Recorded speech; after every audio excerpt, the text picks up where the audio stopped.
No, I'm not afraid. Holy cow, this hurts. It's like a snowball effect. It's because I'm a human. I want a testimony out of this. It all comes in the God's will. My brain was super lit up. I mean, it's up to God. He's the one who's in control. Because I live in a world of sin. All of the things he did overpowers everything I could ever do. America pumping through my veins. I'm doing this for a reason. And you have to make Jesus the Lord of your life.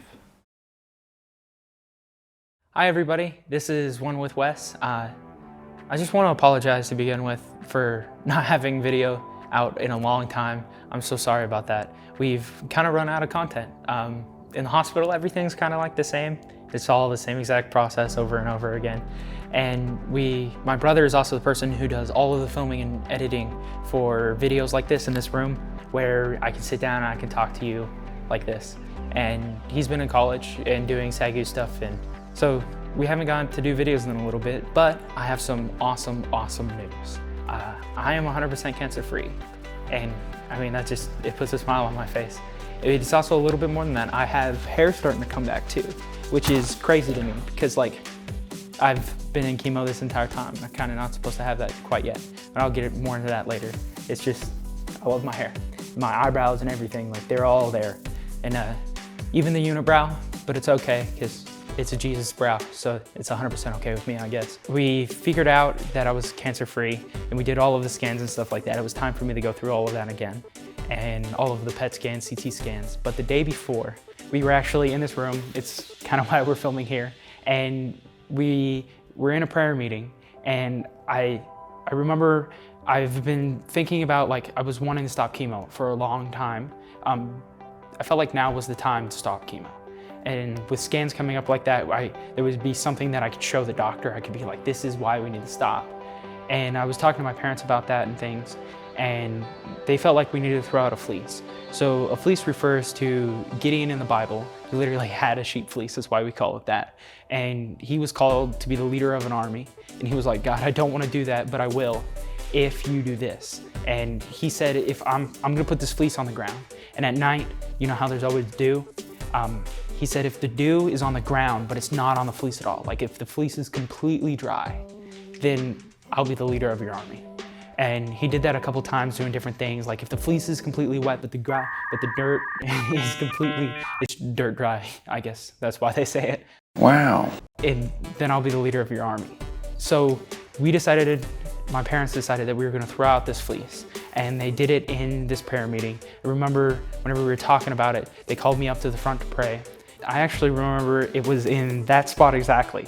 I remember that because I was standing right in front of these nails that I was supposed to do some caulking on in a remodel we did a little while ago, and I guess I skipped them or something. I remember it because that was the spot that, my parents put out that fleece. And it was the spot where everything was finalized, and we told God, we're like, this is what we're gonna do, this is the fleece that we're gonna have. And I didn't really want the fleece.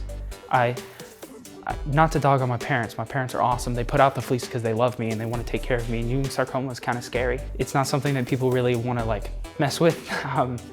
And so my parents were putting out this fleece out of love to make sure that they knew exactly what was going on and it was the right thing to do.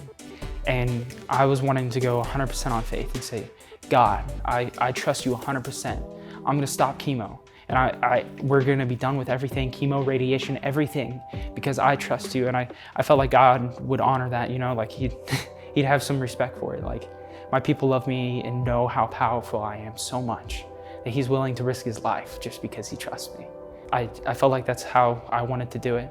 But my parents, they did the right thing, and I'm also under them, and God knows that I need to respect them. So that's what we did. And then fast forward a day later, I'm on the scan table and I'm laying there, and I don't have anything to do because I'm not allowed to move. It's a scan. And they told me I'm not even allowed to fall asleep, which I just got done with radiation, and that's what I did every day. It was fall asleep on a table. And so wasn't allowed to fall asleep, wasn't allowed to move. And I'm there and I'm trying to occupy myself. So I'm praying and I'm just worshiping God. But at the same time, I'm also I'm letting things off of my chest a little bit, and I'm telling God, I'm like, God, I don't know how I feel about this fleece, and I trust you. If you're not gonna answer this fleece, if my rib still is gonna be broke, I believe that you're gonna heal it in the future. I wanna know that whenever these scans come back and they say I'm healed like I know I am, that this was you and not chemo, this wasn't radiation, and that there's no way people will say that, oh, this was chemo, this was radiation, all of those things that people are gonna say. I mean, it's natural to think that. And I was like, God, I want hair. Because I used to have glorious locks, you know, like my hair was great, it was awesome. And it was something that I liked a lot, was my hair. And I was like, God, I want some hair and I want my eyebrows back because I look like an alien walking around. That night, the doctor came in with the news, and she came in super late. She was about to leave. She wasn't gonna be there the next day. So it was like 9 o'clock at night. She probably should have been home with her family, but she wanted to tell us the news. And she came in and she told us, she was like, you're cancer free. And I mean, it was awesome. I loved hearing that. It was really awesome. But at the same time, I was kind of like crushed in my heart a little bit because the rib was still, it was all blown up. And I was thinking to myself, I'm like, God, I want to glorify your name. I don't want people to glorify radiation, chemo, all of this. Like, chemo's literally kind of like a disease that they pump you full of. I didn't want that to be what won. I wanted it to be God. That night, fell asleep, but I woke up that morning and I went into the bathroom because I have to do this disgusting mouthwash. And it's called chlorhexidine. It tastes disgusting. It tastes like straight chemicals. But I have to do this, and I'm there and I'm like trying to psych myself up in order to do it. I'm like hyping myself up in the mirror, like, you can do this, it's okay, like I do every morning. And I was looking in the mirror, kind of like laughing at myself because I look like a dork swishing stuff, like cheeks moving in and out. And I noticed that, holy cow, I have eyebrows. Like, what's up with that? And then my mind immediately went to, my mom has been joking this entire time about drawing eyebrows on me, because that's like the new thing that people do, is drawn on eyebrows, I guess. I don't understand it, but it's what happens. At first I was like kind of mad at my mom. I'm like, Mom put makeup on me while I was sleeping. Like, I mean, respect, because that was like an awesome prank. I went and I touched it. And you know how, like, whenever you touch something on your face that has like stubble or like something like that, like it echoes in your head.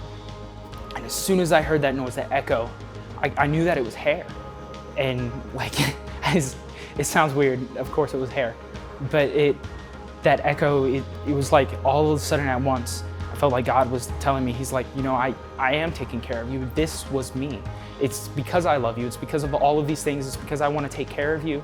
And I know the desires of your heart, and I know that you want to play football. I know that you want to go to the military. You want to have a life. You don't want this Ewing sarcoma to be something that envelops you and it becomes part of who you are. God just wanted to take care of me. And he told me all of that in as echo in my head as I saw that I was having hair come back. And it was awesome. And I just want to tell you guys that God has healed me, and he's awesome.